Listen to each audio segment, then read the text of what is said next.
The whisper that wouldn't die. 2 years after the killing stopped, the name Laura Grant had become urban legend. Cops whispered it in bars. Journalists debated if she was real or a ghost. To the public, she was a myth. A story parents told their kids when they spoke about standing up for what's right. But in the dark corners of the internet, something strange began to happen. Anonymous accounts appeared, all using the same symbol. A broken police badge with the letters LG carved across it. At first, no one took them seriously. Then corrupt officials started vanishing. A banker who laundered money for traffickers. A politician caught taking bribes. A judge known for selling verdicts. Each time, the same message appeared online. Justice never dies. The first confirmed connection came from London.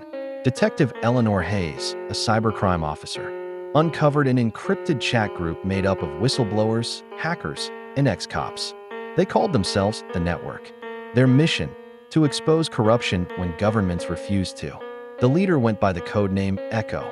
No photo, no voice, just text messages, short, sharp, and precise. Eleanor noticed something chilling. Echo's words matched the style of Laura Grant's old police reports. The same phrasing, the same tone. When she mentioned it in the chat, Echo replied simply. Laura Grant was never one person. She was an idea. I'm just. The network grew fast. Former agents, journalists, and lawyers, anyone burned by a broken six.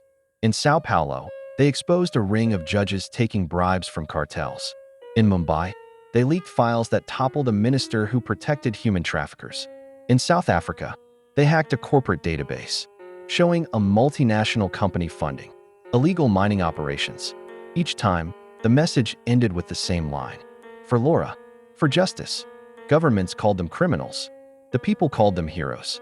But not everyone celebrated the networks. Interpol created a special task force, Project Dawnlight, to hunt them down. At its head was Agent Marcus Reed, the son of a retired officer named Michael Reed, one of the original victims in the Laura Grant injustice scandal years earlier. Marcus wanted revenge not against Laura but against the chaos she'd unleashed. To him, the network wasn't justice. It was anarchy. Justice must come through law, he said. But deep down, he wasn't sure the law was still clean. When he traced a major data breach to a safe house in Lisbon, he expected hackers. Instead, he found a single laptop, a note, and a photo of his father's old case file. The note read, "You chase shadows, Agent Reed, but some shadows belong to the light. LG." Months later, a breaking news alert shook the world.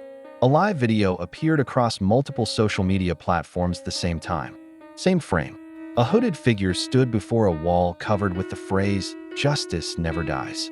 The voice was female, calm, steady. For years, I fought from within the system. It was built to protect the powerful, not the people. When they buried me, I became their fear. I am not one person. I am every person who refuses to be silent. Justice is not dead, it's multiplying. The video ended. Authorities traced it to dozens of IP addresses worldwide, impossible to pinpoint. But the voice? Experts confirmed it matched Detective Laura Grant. What followed was chaos and change. Protests broke out across cities. Whistleblowers released documents exposing long-hidden crimes. The network began operating openly under a new name, the Grant Foundation. They offered legal defense for the powerless, digital protection for activists, and investigative support for journalists risking their lives. But for every good act, governments fought back harder. They passed new laws labeling the group terrorists. They froze bank accounts, arrested sympathizers, and shut down news outlets spreading their stories. Yet the foundation kept moving, adapting, shifting, surviving. They didn't need leaders anymore. They had a cause. Part 7, the final revelation. One night, Marcus Reed received a private message from an unknown sender. It read, "You want the truth about Laura Grant? Come to the place where it began." He followed the coordinates to Chicago, to the same dock where she vanished years ago. There, under the fog, he found a woman wading gray hood, scar on her cheek, and eyes that burned with memory. It was her. "Laura Grant," he whispered. "You're supposed to be dead." "Dead is just a word for people who stop fighting," she replied. Marcus lowered his gun. "You started something the world can't control." "That's the point," Laura said softly. "The system isn't broken, Marcus. It's designed this way, but we can build another." She handed him a flash drive. "Everything you need to finish what I started is here." But you'll have to choose justice or peace. Then she stepped into the fog and was gone for the last time. The legend lives on. Months later, Agent Reed leaked the files she gave him. They exposed a global alliance of corporations, politicians, and crime networks, proof that corruption wasn't local, it was international. Governments fell, institutions collapsed, and through it all, one message echoed across every screen, every protest, every corner of the web. Justice never dies. Laura Grant lives. Her body was never found, but her legend spread farther than she ever could have imagined. To this day, no one knows who runs the Grant Foundation. Some say it's AI built on Laura's old case files. Others swear she's still alive, guiding them from the shadows. But one thing is certain: whenever truth is silenced, a new message appears somewhere in the world. For Laura, for justice. Epilogue. She began as one detective. They turned her into a ghost.